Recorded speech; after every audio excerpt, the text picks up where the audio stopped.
મિત્રો, આજના નાનકડા બ્લોગમાં તમારું સ્વાગત છે. અને આજે એક રહસ્ય જે આપણા લાખણી તાલુકાના ગેળા ગામે એટલે કે હનુમાન દાદાને મંદિરે દર્શન કરવા આવ્યા હતા. અને ત્યાં તમે જોઈ શકો છો કે તમે પણ દર્શન કરવા આવેલા હશો તો ત્યાં તમે જોયો છે કે કેવડો મોટો પહાડ છે.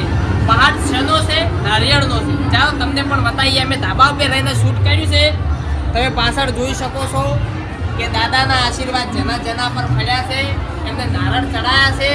તો પાછળ જોઈ લો, ધરમ ધજા લહેરાય છે દાદાની. એની પાછળના ભાગમાં દાદાનું મંદિર છે. અને અમે પાછળના ભાગમાં થઈને શૂટ કર્યું છે ધાબા ઉપર રહીને. કેમ કે હવે જગ્યા હેડવાની હતી બધી એ પૂરાઈ ગઈ છે ને મોટો વંડો સાડી બીજો છે એટલે બરોબર છે દાદાના આશીર્વાદ મળ્યા છે. જુઓ જેટલા લોકો ઉપર તાણી આવડો ઢગો છો છે. આ ધર્મની તાકાત છે એ આપણને દેખાય છે. શું કહેવું તમારું? દેખાય છે. હવે તમે જોઈ શકો છો કે દાદાના આશીર્વાદથી મોટો બધો ઢગો થઈ ગયો છે. પેલી બાજુ પણ પબ્લિક ખમાતી નહીં અને પાછળ પણ મકાન જોરદાર બની ગયા છે બધો. એ હમણાં આવો તમે હેજે આવો મારા પાછળ.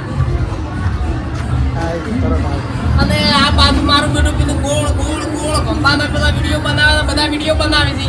અમે ધાબા પર આવીને પેલી બાજુ જોજો પેલા બધા કોક નારળ નાખી છે, વિડીયો બનાવે છે. અને આપણે ધાબા ઉપર રહી મોટો ઢગો છે. તમે જોઈ શકો છો બધા નારિયેળ પણ ચડાવે છે. ક્યાંક ક્યાંક ઉપરલી ભાગમાંથી ચડાવે છે, કોક આ ભાગમાંથી ચડાવે છે. તમે જોઈ શકો છો. બતાવજો કેમેરામેન થોડું બતાડો પેલી મકા નારળ ચડાવે છો બધા. આ બાજુ નહીં બતાડો, આ બાજુ.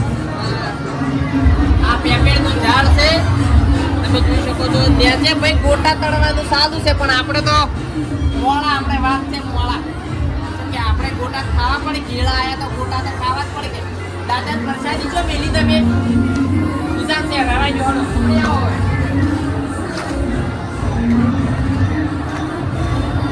તો પબ્લિક તો એટલી આવી છે ને. પેલે બાજુ ભયા હાસવ જો અમન લાગે બીક પાસી.